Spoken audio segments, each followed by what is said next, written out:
Amino acid structure. All amino acids, and the human body has about 20 amino acids that it uses to make thousands and thousands of different proteins and enzymes. So if you just think about that for a second, you have 20 amino acids and you use only those 20 to make tens of thousands of different proteins and and enzymes. Pretty amazing. Um, the structure of an amino acid is what I'm going to go over in this clip.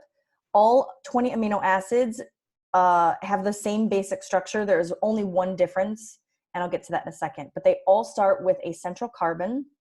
And just as a general rule in organic chemistry, when you're drawing structural formulas, if there's carbon in the formula, that goes in the middle. So we're going to start with carbon in the middle. We know from section 1 that carbon has the ability to form 4 single covalent bonds. So those are my little lines there. And then in no particular order, in no particular position, I'm going to go through each of the side groups for the amino acid. On one side, again, does not matter which side, on one side you have a single hydrogen atom.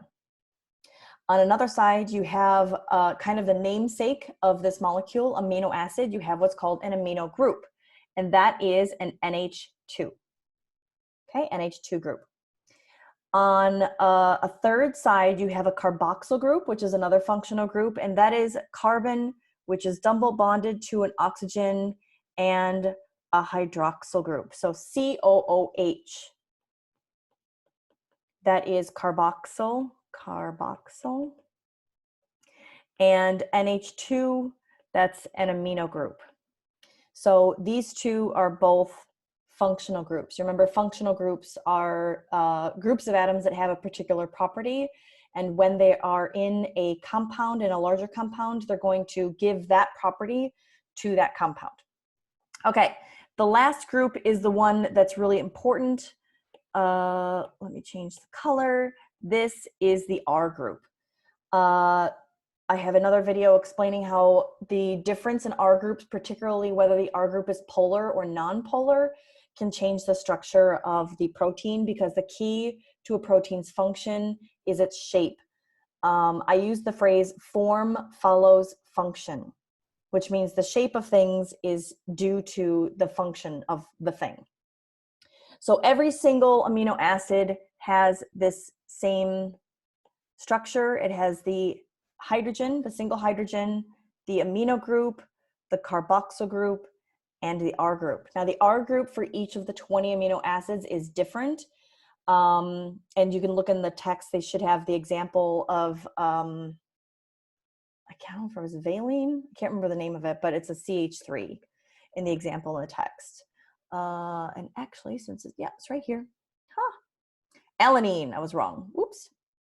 So it's not valine, it's alanine.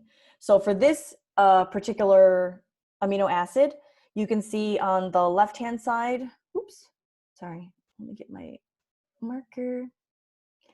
But I need marker, let's make it red. Make it red. So here's my single hydrogen, here's my carboxyl. Again, it doesn't really matter what the structure is, whether the double bonded O is on the top or the bottom, it doesn't, as long as it looks like this. And you've got your amino group here, and for alanine, the CH3 is the R group.